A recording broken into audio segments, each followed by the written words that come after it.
Good morning. This is the latest paddle bow that I put on eBay. And I'm not giving it away. I'm not. It's a reasonable cost. Now when you're investing in a bow, you want to know a couple things. You want to know that, first of all, it's going to be a reliable, long-lasting weapon. Because you don't want to just, spend some money and have something like fall apart, break, or suffer from string follow. Well, my paddle bows are proven performers. They're thin and they're wide. And so unlike a narrow, thick bow, they're not going to degrade so much from string follow and just from use, because the stresses are just very well distributed and the bow is overbuilt. This particular one is backed with deer rawhide. Very beautiful job, I must say myself. And painted in a hoopa design. Hoopa, a tribe from the west coast. They made paddle bows. This is not a reproduction of a hoopa bow because it's longer than the hoopa paddle bows. I did that just so you could get a self bow that could take 28, 29-inch draws at decent weights. 45, 50 pounds, a little above. I went ahead and rawhided it just to add raw durability. Well, you want to know that it's going to be a reliable weapon. You also want to have a beautiful one that you're proud of. Oh, I'm proud of this one. You also want to have enough power to achieve your goals, to achieve the mission.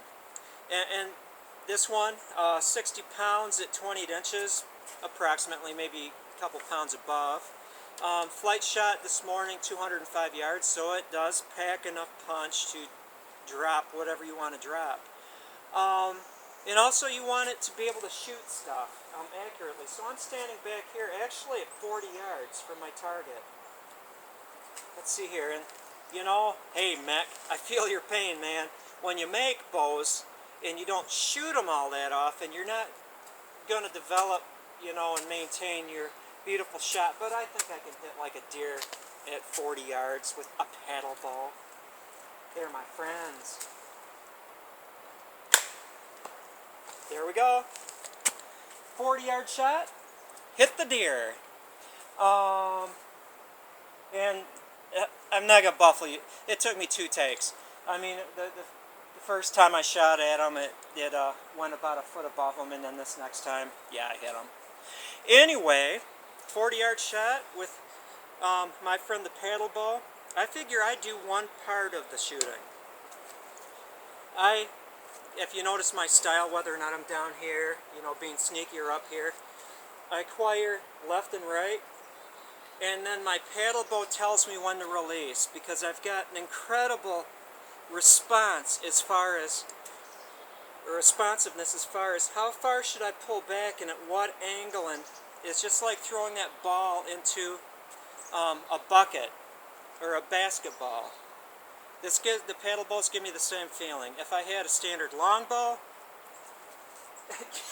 yeah, forget it.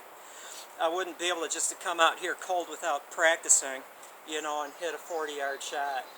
But there's something about these paddle bows that allow me to do that stuff. And that's why when I would go deer hunting, and I have, of course, you ought to see it. My wife is so great because I've got bows in all the corners of the house. On the living room floor, I would grab a paddle bow. Anyway, thank you for watching the cheese shot.